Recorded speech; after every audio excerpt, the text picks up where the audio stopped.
Okay, my name's Cliff Lansley, and some of you know me, some don't. So very, very briefly, my passion is emotional intelligence, and I'm a fellow director of the Emotional Intelligence Academy.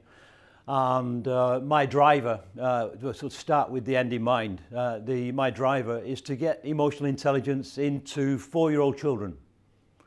Now that sounds a little bit intrusive, but I've worked as a governor of a primary school for 32 years, and I've got the support of a lot of schools in the UK to engage in emotional intelligence, to get it into the curriculum of 4-year-olds and 9-year-olds. Because I believe that prevention is much more sensible than cure. And there's too many people in prison. There's too many people with emotional challenges because of missing pieces in their skills from being young.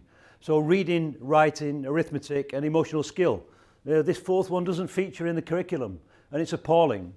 And so we're trying to do something about that. So we started that mission 7 years ago. And then I thought, all right, all we need, and we've got like Beth, and I think 7 people are working in organisations, leadership and management and HR. And if you're a HR director or manager, and you want to put emotional intelligence into your organisation, where do you start? It's a dog's dinner. There's so many models, there's so many tools, and none of them really measure emotional intelligence. They measure self-perception, peer perception, reflections on paintings and things. I couldn't find anything robust enough that I could take responsibly into the schools. Because if you're dealing with 4-year-olds, that's a big, big responsibility. And to go in there with something that's half-baked is irresponsible. And that has happened in the US and the UK in particular, with social emotional learning, SEL, and social emotional aspects of learning, SEAL. Those 2 initiatives were Dan Goleman's competencies, which were developed for leaders, adults in organisations, and it was on the back of a beer mat, I'm sure, because there's no research behind where those competencies came from.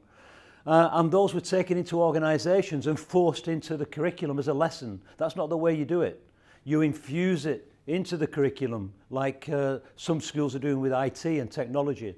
You don't make it a separate lesson. And you start with the teachers and hopefully with the carers and the parents. And then once they're convinced, it's very easy to bring the children on board. Well, that's the end of my soapbox speech, but that's just telling you why I care about emotional intelligence.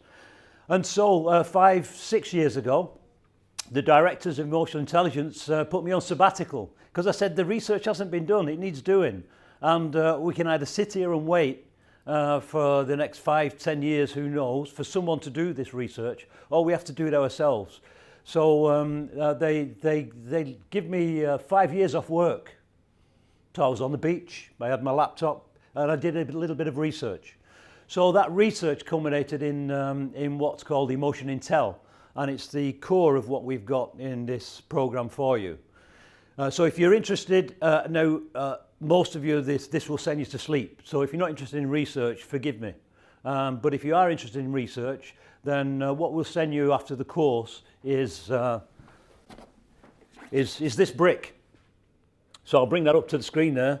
So there's a brick here which is the Emotion Intel, a generic emotional intelligence model.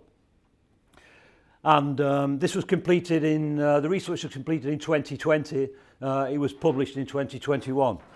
So there's 100,000 words if you can't get to sleep, or if you need something, if you've got a wobbly table and you just need something to put under a leg, you can get that we've made it freely available. You don't have to buy it.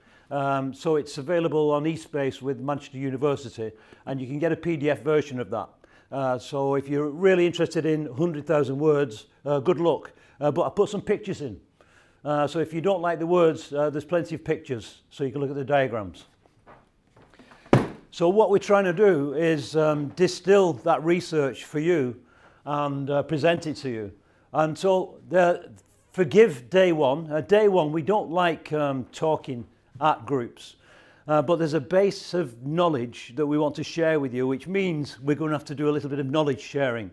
And then tomorrow, don't worry, it won't last 3 days. We'll move into skills development, and then we'll move into application.